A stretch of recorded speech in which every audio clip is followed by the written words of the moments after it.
Doctor Rajkumar ಮನೆತನದ ಕುಡಿಗೆ ಸುದೀಪ್ ಮಾಡಿದ್ದು ಸರಿನಾ? ವಿನಯ್ ರಾಜ್ಕುಮಾರ್ ಪ್ರತಿಯೊಂದು ಸಿನಿಮಾದಲ್ಲೂ ಸ್ಟೈಲಿಶ್ ಆಗಿ ಕಾಣ್ತಾರೆ. ತನ್ನ ನಟನೆ ಮೂಲಕ ಅಭಿಮಾನಿಗಳ ಮನಗೆಲ್ಲುವಲ್ಲಿ ಯಶಸ್ವಿಯಾಗಿದ್ದಾರೆ. ಆದ್ರೆ ನಟ ಸುದೀಪ್ ಈ ಟೀಸರ್ ಬಗ್ಗೆ ಹೇಳಿದ್ದು ಸರಿನಾ? ಹಾಗಾದ್ರೆ ಅವ್ರು ಏನ್ ಹೇಳಿದ್ರು? ಅದು ಗೊತ್ತಾಗ್ಬೇಕು ಅಂದ್ರೆ ಈ ವಿಡಿಯೋ ನೋಡಿ. ಕಿಚ್ಚ ಸುದೀಪ್ ಟ್ರೇಲರ್ ರಿಲೀಸ್ ಮಾಡಿದ್ರು. ನಂತರ ಎದ್ದು ನಿಂತು ಚಪ್ಪಾಳೆ ತಟ್ಟಿ ಟೀಮ್ಗೆ ಪ್ರೋತ್ಸಾಹಿಸಿದ್ರು.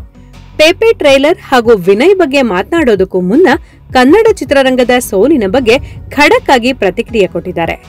ಚಿತ್ರರಂಗ ಆಲದ ಮರವಾಗಿ ಬೆಳೆದ್ ನಿಂತಿದೆ. ಈ ಸಂದರ್ಭದಲ್ಲಿ ಚಿತ್ರರಂಗ ಬಿದ್ದೋಯ್ತು ಅಂತ ಹೇಳಬಾರದು ಅಂದಿದ್ದಾರೆ. ಕನ್ನಡ ಚಿತ್ರರಂಗ ಬಹಳ ವರ್ಷಗಳ ಹಿಂದೆ ಒಂದು ಸಸಿಯಂತೆ ಇತ್ತು. ಅದು ಆಲದ ಮರ ಆಗಿ ಬೆಳೆದು ನಿಂತಿದೆ ಈಗ. ಈ ವೇಳೆ ನೀವು ಬಿತ್ತು, ಸೋತೋಯ್ತು, ಗೆಲ್ಲಿಸಿ, ಮತ್ತೆ ಗಾಳಿ ಬಂದಿದೆ ಅಂತ ಹೇಳೋದಲ್ಲ.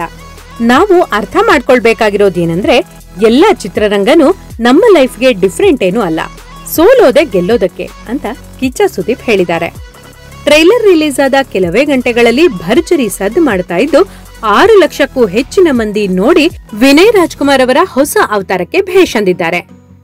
ಒಂದು ಊರು, ಆ ಊರಿನಲ್ಲಿ ಪ್ರಾಬಲ್ಯರ ನಡುವಿನ ಕಿತ್ತಾಟ, ಹೋರಾಟ, ಹೊಡೆದಾಟ, ಕೊಲೆ, ಕಗ್ಗೊಲೆ, ಮೋಹ, ದ್ರೋಹ ಹೀಗೆ ಎಲ್ಲಾ ಅಂಶಗಳನ್ನ ಪೇಪೆ ಒಳಗೊಂಡಿದೆ ಅನ್ನೋದನ್ನ ಟ್ರೇಲರ್ ಝಲಕ್ನಲ್ಲೇ ಕಾಣಬಹುದು. ಇದೊಂದು ಪಕ್ಕಾ ಹಳ್ಳಿಗಾಡಿನ ಗ್ಯಾಂಗ್ಸ್ಟರ್ ಕಥೆಯುಳ್ಳ ಸಿನಿಮಾ.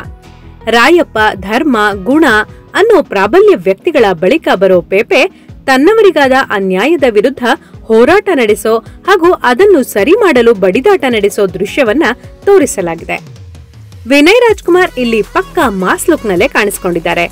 ಒಂದೊಂದು ಆಕ್ಷನ್ ಸೀನ್ಗಳು ಸಖತ್ತಾಗಿ ಮೂಡಿಬಂದಿವೆ. ಇಡೀ ಟ್ರೇಲರ್ನಲ್ಲಿ ವಿನಯ್ ರಾಜ್ಕುಮಾರ್ ಅವರ ಪಾತ್ರ ಹೆಚ್ಚು ಗಮನ ಸೆಳೆಯುತ್ತೆ. ವಿನಯ್ ರಾಜ್ಕುಮಾರ್ ಅವರ ಪಾತ್ರದ ಜೊತೆಗೆ ಅವರ ಡೈಲಾಗ್ಸ್ ಕೂಡ ಸಿನಿಮಾಕ್ಕೆ ಪ್ಲಸ್ ಆಗೋ ಸಾಧ್ಯತೆ ಇದೆ.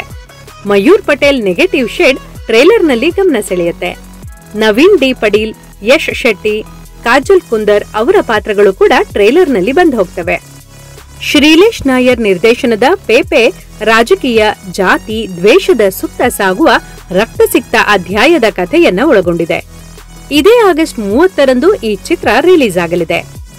ಈ ಚಿತ್ರವನ್ನ ನೀವು ಚಿತ್ರಮಂದಿರದಲ್ಲಿ ನೋಡಿ ನಿಮ್ಮ ಅನಿಸಿಕೆ ಏನು ಅನ್ನೋದನ್ನ ನಮ್ಮ ಜೊತೆ ಕಾಮೆಂಟ್ ಬಾಕ್ಸ್ನಲ್ಲಿ ಹಂಚಿಕೊಳ್ಳಿ. ಮುಂದೆ ಇನ್ನೊಂದು ಇಂಟ್ರೆಸ್ಟಿಂಗ್ ವಿಷಯದೊಂದಿಗೆ ಭೇಟಿಯಾಗೋಣ. ನಮಸ್ಕಾರ.